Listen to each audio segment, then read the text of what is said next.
Hello again, you are listening to Stephen Davidson's Looking Back on Our City Radio. Today we're joined by a comedy superstar of the future, Ivo Graham. Welcome to Our City Radio. Thank you very much for having me. Two weeks into the Fringe now, Ivo. How is the show going so far? I'm very tired. Very tired. The show is... I'm enjoying the show very much. I'm proud of it. What is it called and where is it on? Let's let people know straight away. Wow, plugging straight off the bat. Yep. Usually you have to earn it by being funny through the internet. Let's get it out of the way, Ivo. Yeah, listen to this and then switch off. My show is at 8:15 at the Pleasance That, which is one of those little porter cabins near the Port Pleasance courtyard, very dignified, and it's called Bow Ties and Johnnies, which is a funny title. And traditionally, Ivo, comedians always say they're getting good audiences. Are you going to carry that on and say that yours is doing really well, audience-wise? It's doing okay. It's never been empty. Right.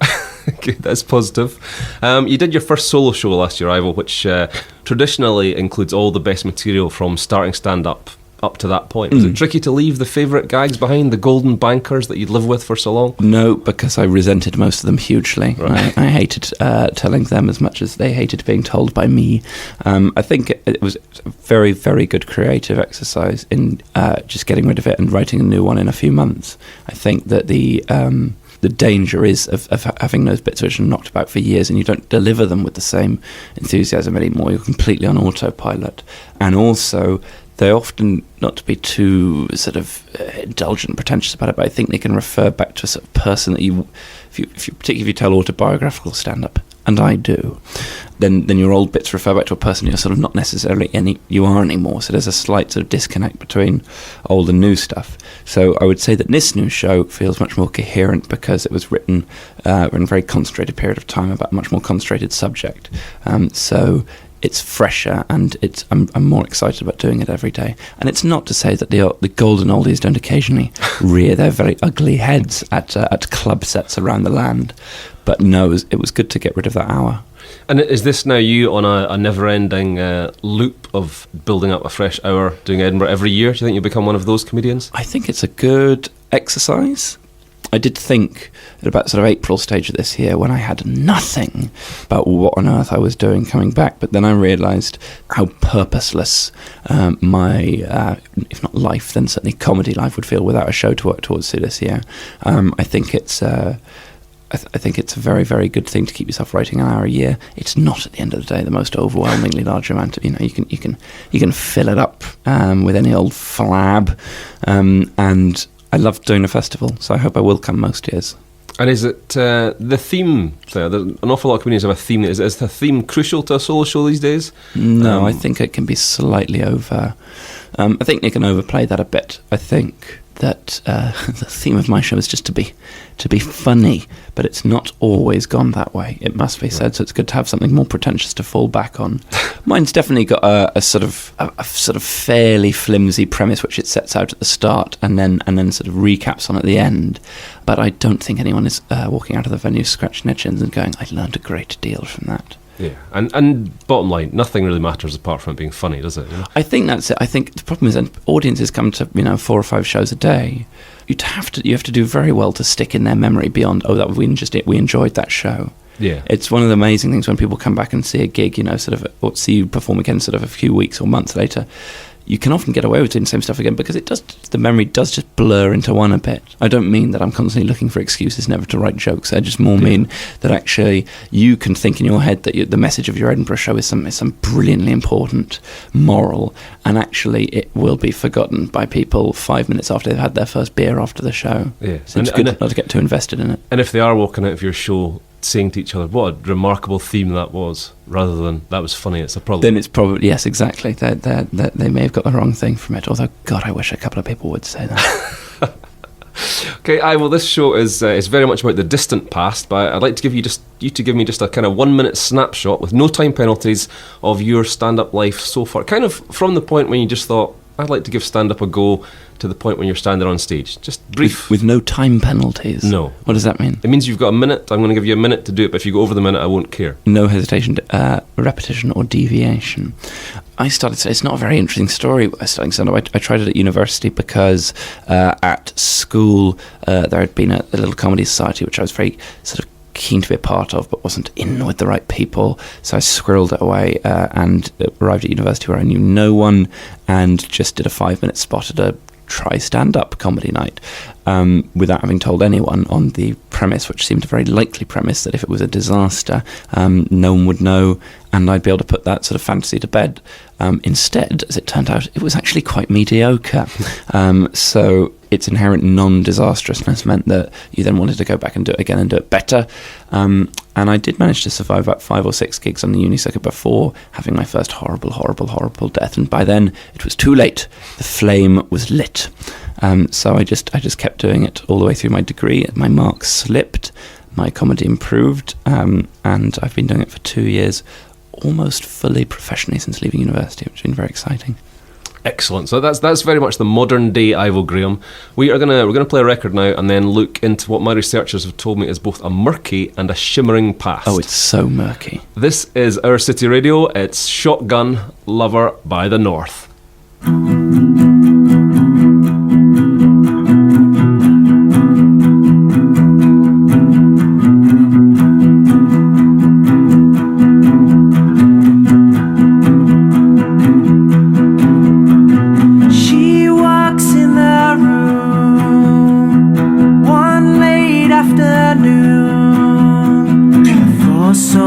It makes you wanna run.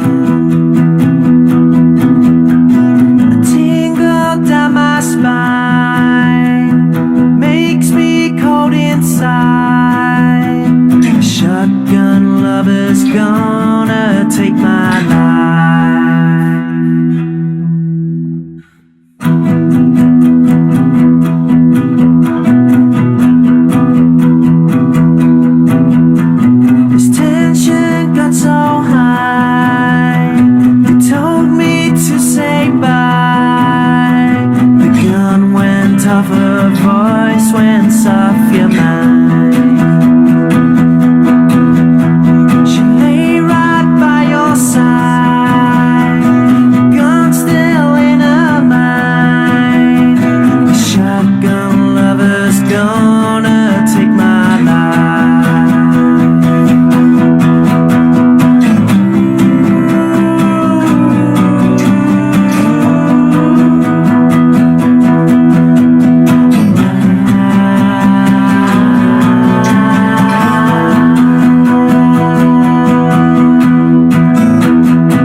With us today on Looking Back is one of Britain's brightest new comedy stars, the fantastic Mr. Ivo Graham, who began telling jokes on stage at the tender age of just 18 years old. With your permission, Ivo, I would like to look into the distant past, way before you had any thoughts of a stand-up career. I'd like to arrange the corner bits, the middle bits, and the edgy bits of the jigsaw puzzle that came together to form a picture of stand-up comedian Ivo Graham. Ivo, are you willing to step into an elevator with me which will descend into your past? What an amazing cavalcade of mixed metaphors. I would love to do all of those things. Let's step into that elevator and make that jigsaw.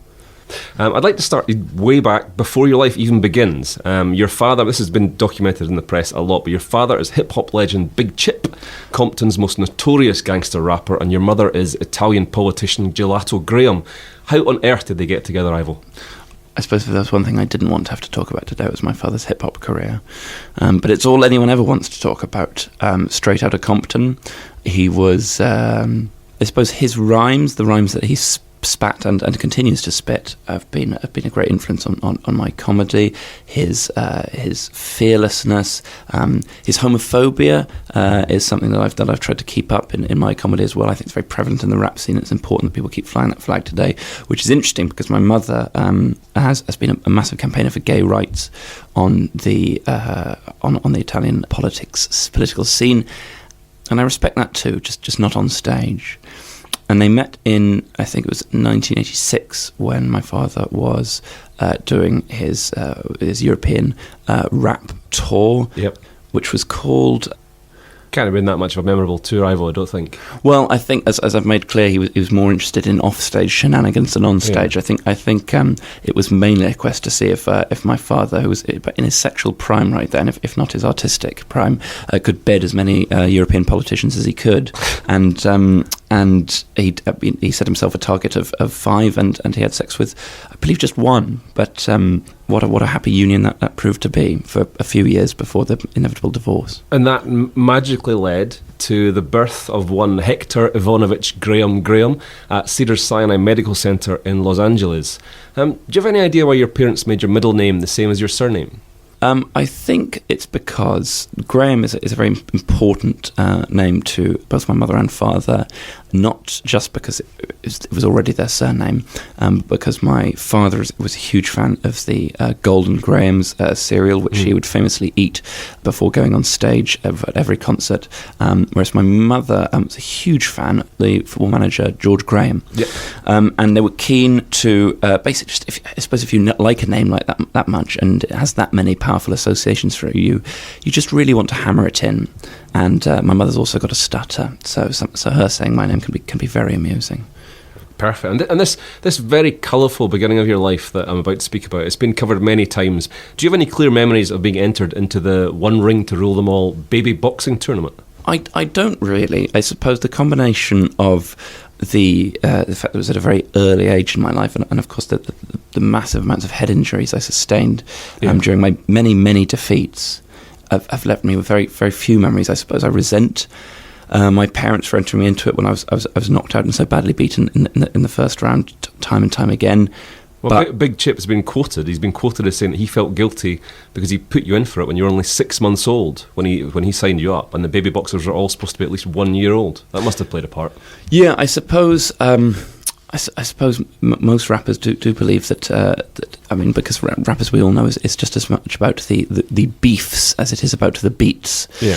So I suppose, though it seems awful, I'm sure by the standards of modern morality to enter a 6-month-old into a boxing tournament, I suppose my father just wanted me to be trained up and ready to support him in his many Los Angeles-based rap beefs as quickly as possible. And I just only feel embarrassed that I was to prove myself so lacking on infant boxing circuit. Yeah, so that obviously affected your relationship with your dad. I mean, and he was obviously looking at you and thinking, I was looking for a little tough guy, and he's ended up with, no offence, but Ivo Graham. No, I know, and I think it was very tough for him to watch me sort of drift away, spending a lot more time with my mother, sort of working on Italian sort of political legislation with her from a very young age, going to a lot of Arsenal matches, and really taking increasingly little interest in my father. But then, and he took very little interest in me. I think that once I proved myself a sort of weak fighter,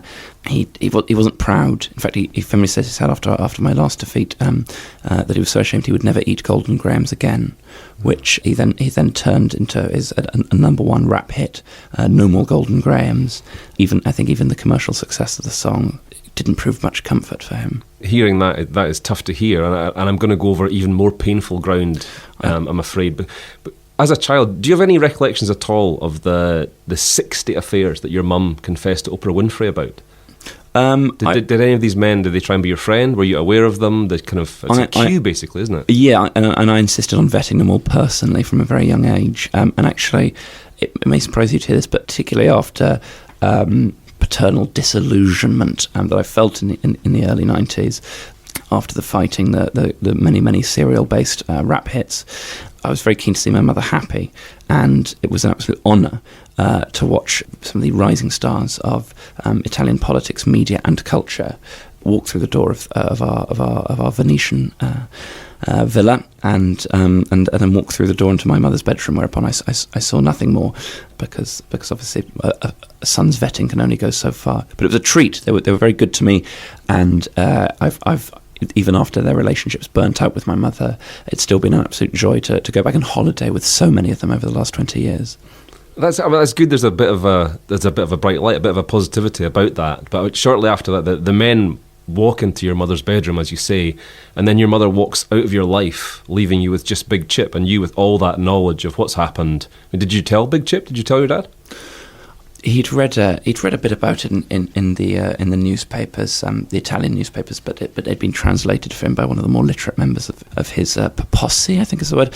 But I think he did take it hard. But I think I recognise even at a young age just quite how hypocritical he was being, given the many famous orgies that he was both hosting and participating in on the sort of Hollywood swingers scene. But I think it's hard. I think it's certainly harder for a husband to have an Italian newspaper article entitled "Politician Given the Once Over" by Junior Minister for Culture than it is for a wife to read an article saying rap star involved in grotesque Golden Grahams based orgy. And this was a relapse, obviously. Yeah. I mean, sorry, I realise this is just getting upsetting for you now, isn't it? It is a particular bit. Let's move on. So we get to the point where your mum's disappeared, and you and Big Chip are living alone. Disappeared, I must stress, from my life, but not from Italian political life. Yeah, she remained a very important player on the scene for far longer than was expected of her. You and Big Chip you're living alone in Anaheim at the age of 3, and your dad's fortune is slowly gambled away on pig racing. Did he ever take you to the races? He did take me to races. He was very keen that I ride a pig, but it was stressed very forcibly by the staff at the Anaheim Pig Racing Day Out that he was not allowed to do so. Regardless, there were of course a lot of "Do you know who I am's?" Uttered, and the answer was invariably no. Just to watch, to be honest, was a treat. I think it's a lot of people say pig racing is inhumane. In fact, it's one of the many things that my mother campaigned against back in Italy. Although I think this again was just to get back at my father. I'm not sure how much he actually believes it.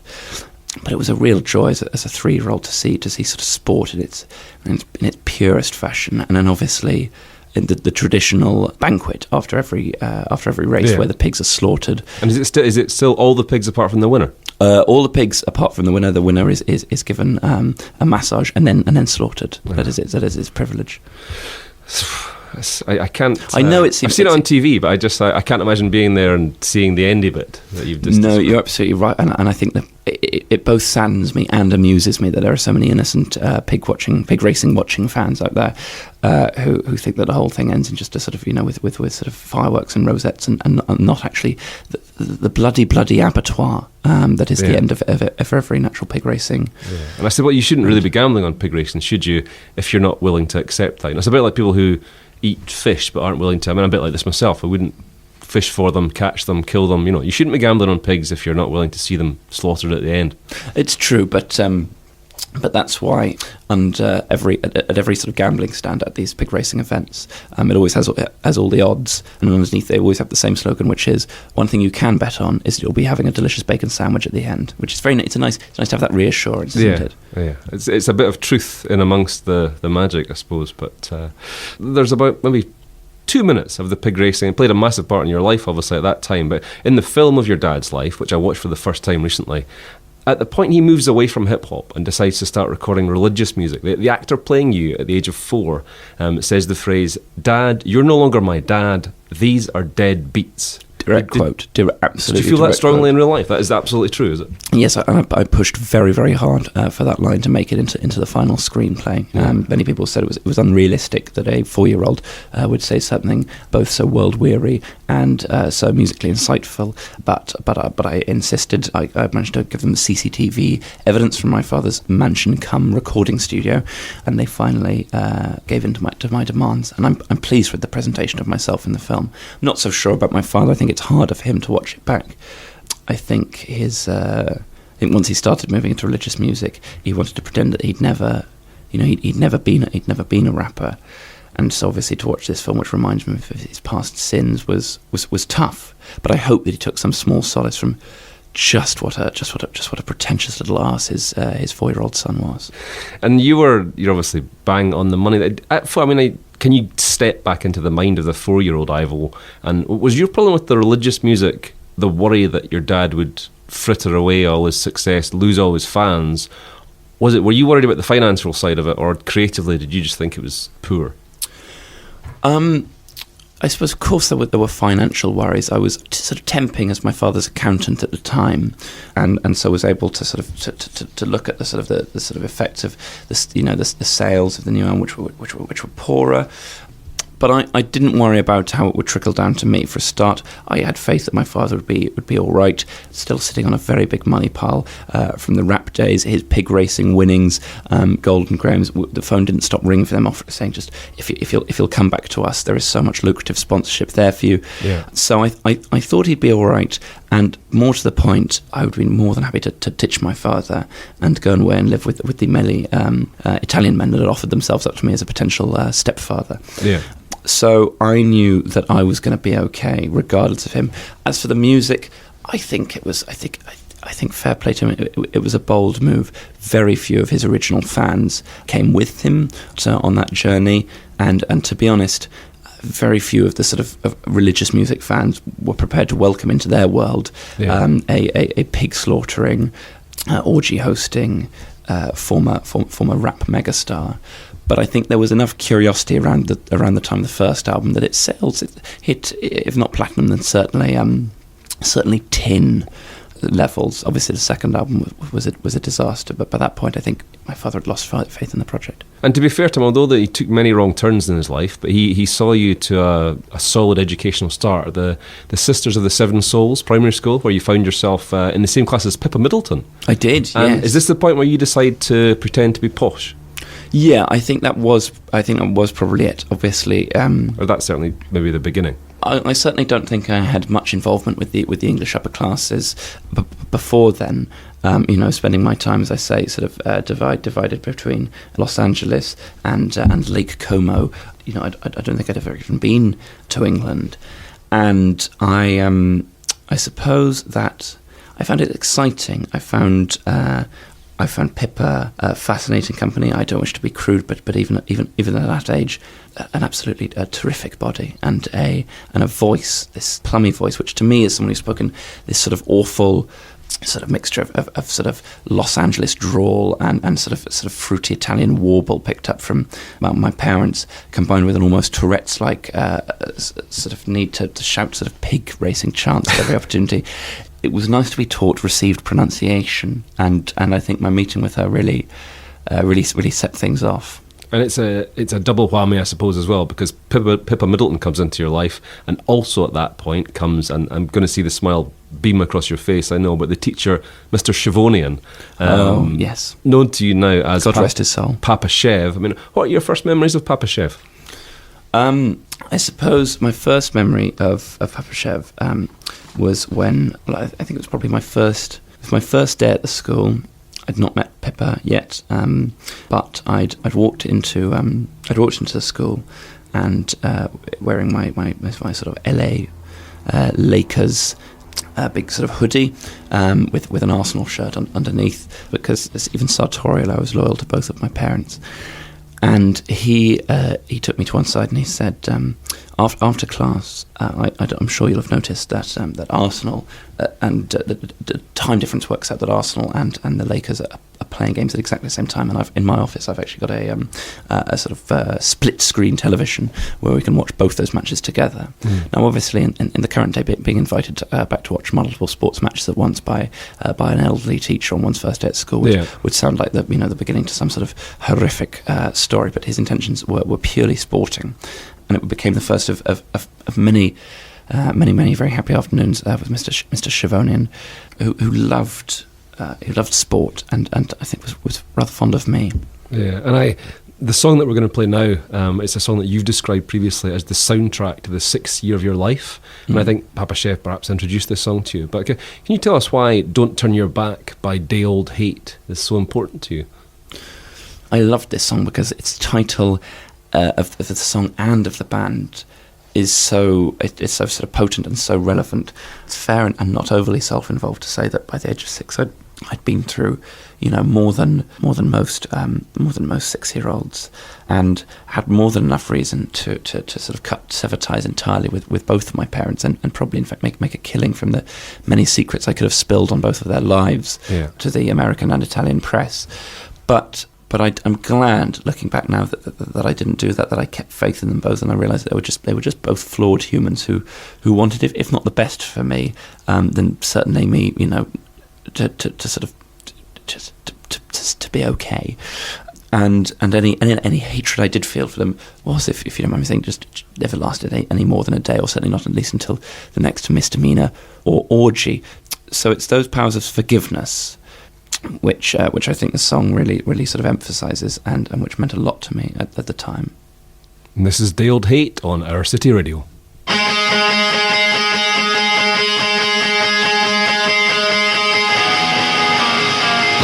There's nothing left to say or do. I've got no point to make or prove.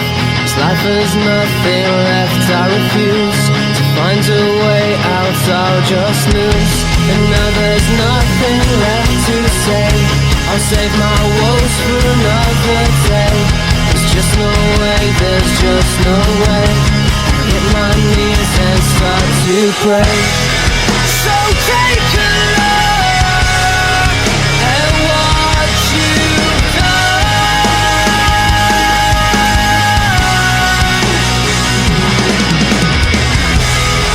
You've got to fight for what you want.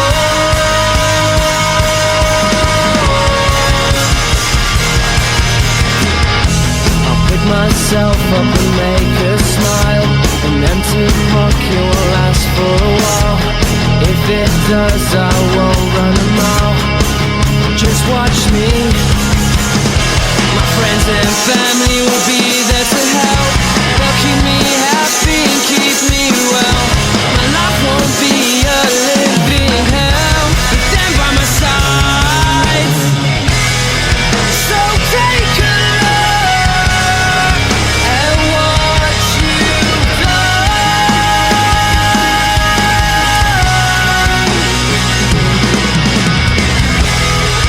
You've got to fight for what you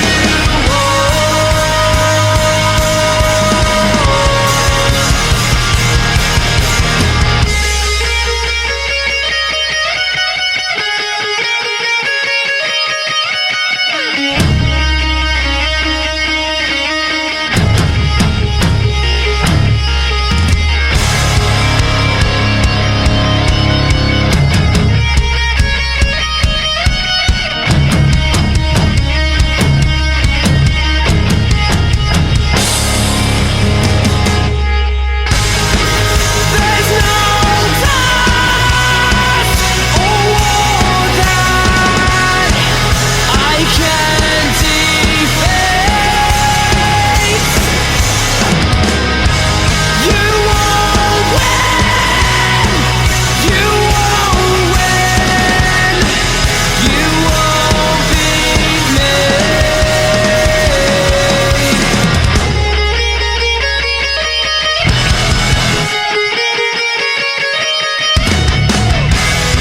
So take a look at what you've done.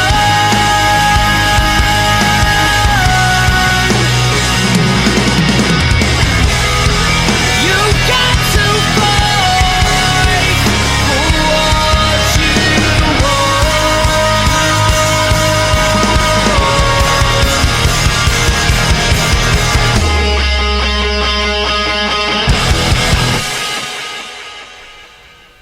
The wonderful Ivo Graham is here with us on Looking Back on Our City Radio. So now, Ivo, we come to the unusual phase in your life, which takes up an entire chapter of your autobiography. Between the ages of 7 and 8, you're writing 30 poems a day. I mean, Yes. The two questions, right? Why, and what on earth did you find to write about at that age? I was addicted to poetry. I think, obviously, as I said, it's in my blood. When your father's a rapper, the apple very rarely falls too far from the tree in that respect. And I loved poetry. I suppose a good 27 to 28 of my 30 a day poem habit was devoted to odes to Pippa, obviously, desperately trying to win her heart and move out of the quite awkward friend zone that I'd created for myself quite early on. And then the remaining ones I would mix up, sometimes a sort of surreal poem, sometimes something a bit more sort of political, and often a fairly sort of angry barb at one of the many bad decisions my parents had made up in my life up to that point. And I spoke to Papashev about that period, and he says that at that point he was unsure if you were a genius or an idiot. Did you even know yourself? I was very, very sure I was a genius. I don't think the question of idiot even crossed my mind. And what I would say about Papashev is if he did have any suspicions that I was an idiot, he certainly didn't show them at the time. He was hugely encouraging. He was a sort of co-writer. He bought me all the stationery required to write them with. He helped me write poems about the sports we enjoyed watching together. He even suggested that some of my Arsenal-based poems were good enough to make it into potential match day chants. So if I did have any self-belief at the time, it was only swelled by the daily encouragement of Papashev.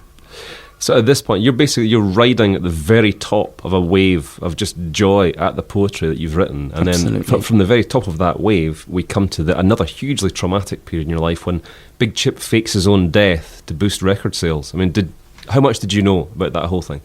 But I did plan it with him in a way, I've never talked about this before, but actually I was far more in on the plot than it was actually reported at the time. Obviously, it's more convenient to have the son pictured sort of sobbing outside a hospital than it is to know that actually he was the one who masterminded the entire thing. But I thought that, as I say, the sales of his second Christian rock album were disastrous. The third didn't even chart. So I thought that classic sort of rock star death scandal combined with obviously the very sort of Christian analogy of returning from the dead would really be the thing that sent his fourth album skyrocketing into the lower reaches of the top 400. And at number 376 it did peak. So I suppose if I look back on that decision with anything, it is pride. Yeah. So at this point, Gelato has gone. She's disappeared, later to return, but we'll get onto that in a bit. And Big Chip is gone, but you know he's not really gone, but he has had to disappear, leaving you. Basically, Papashev comes back in. He invites you to come and live with him, but what he describes as a spare room turns out to be just a large industrial bin at the back of his house. That must have been a difficult time. Tough when you've lived in LA mansion after LA mansion and villa after villa and then gone to school with Pippa Middleton and heard about some of the places that she used to frequent. To find myself at the age of 6, was it? Yeah. In an industrial bin is a shame. But on the other hand, I knew it was important for my poetry. Yeah. I knew that I was starting to suspect that endless boasts about how great my life was and how great my football team was and how beautiful Pippa was meant nothing to the burgeoning fan base I was developing in the schoolyard. So actually a few tales of hardship, days in the bin, 1, 2 and 3, which was probably my best received poem, was exactly the sort of the creative challenge I needed. And what happens next, Ivo? It's an extraordinary twist of fate in that it played a part in shaping the life that you'd kind of begun to create for yourself. During the night, and you're asleep, I don't think you know when it arrives, but during the night someone dumps a scruffy Eton blazer into the bin. Yes. And does that spark something in you? Does that stoke the fire started by your brief time as Pippa's friend? I recognised the blazer immediately, obviously, because I'd spent a lot of time we would read books about Eton together after school, because she was very fixated on it, because she had this great sort of predilection that she was going to become a part of that world at some day, and I would say perhaps I could too. Pippa, at which point she would always laugh and turn her back on me, which obviously, as anyone who knows anything about Pippa's physique would know, was always an absolute treat. Yeah. However, the arrival of this blazer or tailcoat, to go by its correct name, was definitely felt like the clutch of destiny. However vomit and feces stained it may have been as it was thrown into the bin, I nonetheless pulled it on with pride and felt, as I pulled it on, like Joseph with his Technicolor Dreamcoat, the colours in this case being vomit and feces, that it was the start of a very new and important chapter in my life. Yeah, and you go into school the next day. Is this true that I've heard this? You go into school the next day wearing the Eton blazer and talking in a posh voice. I mean, how did your friends react to that? Well, they smelt me a mile off, fairly horrified by that. But as I say, I'd already started to sort of confuse them with this new poetic persona that I'd been cultivating, that I was some sort of dark street, bin-dwelling street urchin. So if anything, they were fascinated to see what sort of new role I was going to play and what effect it would have on my art. I think they were fascinated. They didn't recognise the Eton uniform, obviously, but they knew that it was something quite special, and I think they treated me with great respect that day. Yeah, and out of interest, Ivo, can you still do your old voice, the one that you had before? To be honest, I'm very keen not to return to those days. It's Right. too. I suppose the problem is that you and your listeners would not even recognise it as an accent. It would sound to you like a sort of a 23-year-old posh man just trying to make a voice up to sound as ridiculous as possible. You know, if I were to say, "Oh yeah, I'll just come back from the bin wearing this new Eton blazer covered in vomit," you'd say, "Ivo, you have no talent for accents at all. Where is that accent from?" I'll tell you where it's from. It's from Los Angeles, via Italy, via a bin, via 6 years of hardship. Yeah, and I thank you so much for doing that. I mean, I can see why you changed it now. Yes, no, exactly. I'm amazed I lasted that long, to be honest, and I can see why so many people fled my poetry recitals so early. And I suppose you even risking doing it there, is there part of your, a little bit like smoking, I suppose? Yes. At the back of your brain, you think, I'm going to be stuck with this again? No, not that I'm stuck with it. I don't think I'll ever return to that voice again. And in fact, I think I'll make a point of asking my publicist to insist that no future interviewers ask me to do it. So you're very lucky in a way that that you sort of got me before that cut-off point. However, it is funny to talk like that and to be transported back to the old days. And I suppose if I do pass a bin on my way home today, I might just climb into it just for the nostalgic feel of the whole thing. Yeah, and I absolutely appreciate you opening yourself up. And if I was you, I wouldn't talk about it again or do the voice again. I think you're right. Let's get on to cheerier times, happier times. You steal your best friend's skateboard, and this is remarkable. Within 4 months, you are the skateboarding world champion. On the day you receive the cup, Big Chip comes back into your life. You're sweet to sound so sort of surprised by it, as if it was a happy coincidence, rather than Big Chip at this ailing stage in his musical career, just trying to attach himself to any sort of success whatsoever. It was amazing that the theft of a skateboard, which I maintain was entirely legitimate. I was trying to escape some bullies who were bullying me about my voice, and I'm sure your listeners will be able to appreciate why.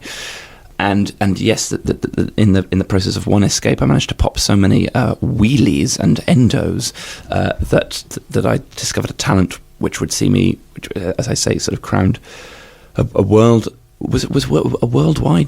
champion. World champion. Yeah, world champion, and see a success which I'd not known.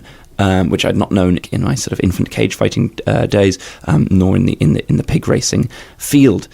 However, I suppose when I stepped onto the ramp for the grand skateboarding final, sponsored by Tony Hawk, I did think to myself, I wonder if I win this, will I see a familiar paternal face emerging from the crowd, sort of shouting about an imminent new album release, and sure enough, there he was, my reincarnated father, and I'd mixed feelings that day, sort of love, sadness, quite a bad graze on my right knee, if you want to break an omelette, but I think love is the main one. And so your dad's back in your life, and your mum comes back as well, because you've got the skateboarding success. On the back of that, your dad's got a bit of money. You move back into a bigger house. Big Chip's there. Gelato's there with your dad again. And you decide to flee the USA and your family and come to Britain. I mean, why? Well, it seems mad now, doesn't it, to look back at that, and you'd think, God, it's all a 6-year-old would ever dream of, to win a skateboarding championship and reunite his parents with the money that he's won.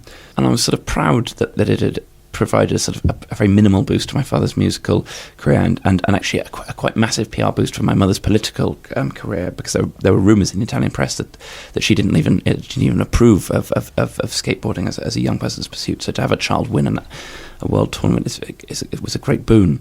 But I became tired of being used. My thoughts, inevitably after one cloying family dinner too many, my thoughts turned to Pippa, to that Eton tailcoat, and to the potential new life that I'd already started to devise myself on British shores. So I booked myself a flight, first class, and headed straight for the mean streets of Windsor and Eton. And then you get to the aircraft, you booked your first class ticket, and they're not going to let you on because you're too young, you're unaccompanied, and they don't quite like the way things are set up. So is this true? You dress up as a steward and somehow blag your way onto the flight. Is that true? Absolutely, yes. I managed to enlist the help at short notice of one of my friends, an old skateboarding cronies from my school. We did the old classic on each other's shoulders long coat trick, which I must stress is much harder to do on an aeroplane going through turbulence than it is to do on terra firma. But yes, it worked an absolute treat. It was a shame that to see him arrested at customs the other end because the customs had fallen apart. But as it's writ in British law that if one is discovered trying to enter the country with another person in a long coat, the person at the top will be granted access, whereas the person at the bottom will be imprisoned for 40 years. And it was a shame that he had lost, but that is just a twist of fate that I could not sympathise with. Collateral damage. Really. Collateral damage, exactly. Is it? This is maybe just a made-up story for the film as well. But is it true that you did the safety demonstration on the flight and said, if we get into any trouble, just try and get out the windows? Yes, I did say that. I suppose I did see that safety demonstration as my first ever stand-up comedy performance. Yeah. In many ways, and that was, if anything, I'm annoyed that that's the quote that survived, because I said some far funnier. Yeah. I mean, my 5 minutes on the airline food now would seem very cliched, but at the time I think was really quite forward thinking. And you arrive in the UK. I mean, it's your spiritual home, and you head for Nottingham. You build a shack in the woods of Sherwood Forest. Yes. You enrol at Nottingham High School, and you proceed to play the part of your own dad at parents' nights. I mean, that must have been tricky to pull off. Did you use the same? Yeah, it was exactly the same trick again. I was able to get my friend granted day release for these sort of parents' days, so he could come up and play the bottom half again. Although I think for him it was very much sort of a horrible series of flashbacks, but for me it worked very well, and I enjoyed impersonating my father very much. I did look an enormous amount like him at this point. Did you create a new father figure, or were you trying to be Big Chip? Oh no! I suppose I was trying to be Big Chip. Luckily, his reputation had plummeted to such an extent that he was a complete unknown on British soil. His UK tour sold very well. For just 4 people came to see him live at Nottingham, and luckily none of them were connected with the school. So I was able to play the part of this sort of idiotic, gurning, fallen rap idol without anyone suspecting that there was any actual connection between me and him. It's lovely how you've been through so many troubles. Today's probably been getting hit by an emotional baseball bat in the face. But thank you so much for going into such depth. I mean, but I'd like to bring it back. I'd like to give this story a happy ending. I loved how you missed it out. But let's talk about the bus, because basically you see a poster at university and you're thinking about doing stand-up comedy. But the night when you made your debut, I know that you hadn't actually intended to go round. And then you see a double-decker bus pull up in front of your house, and it stays there for a long time. And then you go out and you say to the driver, "What are you doing here?" And he's there to take you to the gig. Do you know yet who booked it? How it came about? I don't think I'll ever know. And I've given my parents more than enough chances to say, "Son, it was me." I really want to believe it was Papa Shiv, really. Yeah. Who I'd, if I'm honest, fallen out of touch with. I think he probably suspected that I wasn't writing so many poems anymore, that my creative talents were not being fostered, and I think what better solution then to conduct an enormous amount of research into where I was studying, enlist the help of a double-decker bus, and have me driven to a first-ever comedy gig. Whoever's gesture it was, I'm hugely grateful for it, because it started me down a very happy road. Ivo, you've been amazing today. I'd like to finish off, if you don't mind, with the short, sharp stand by or catch a ship section, which basically I read you quotes that you've said during your life, and you either stand by them or you distance yourself from them. You know, if you stick with it, you say yes, stand by, and if you want to just, you know, you say catch a ship. Okay. You can elaborate if you like, but these are some of your quotes. In every fifth orange, there is a secret message. I stand by that very much. I see the orange is the fortune cookie of the fruit world. If I could find the right kind of cape, I would always wear a cape. That's a misquote, so I suppose. Catch a ship. But catch a ship, yes. I have found the right cape. There should be a law that forces women to do the dishes. Oh, I stand by that. No further explanation.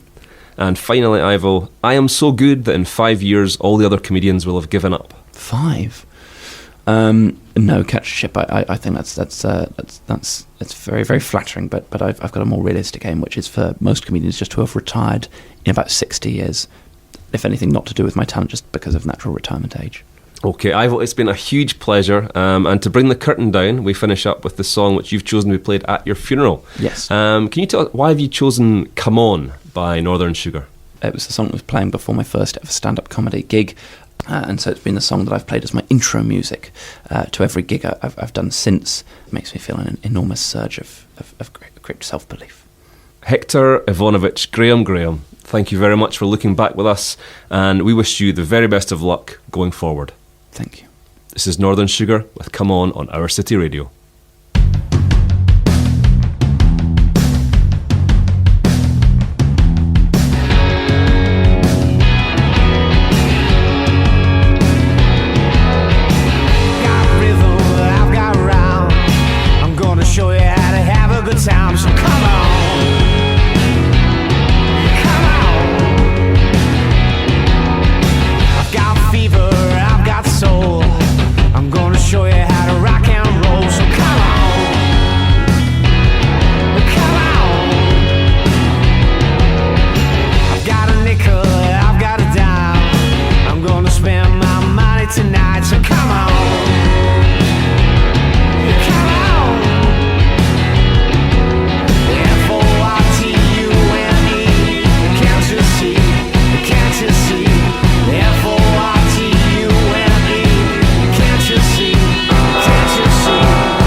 Can't you see? Can't you see? F-O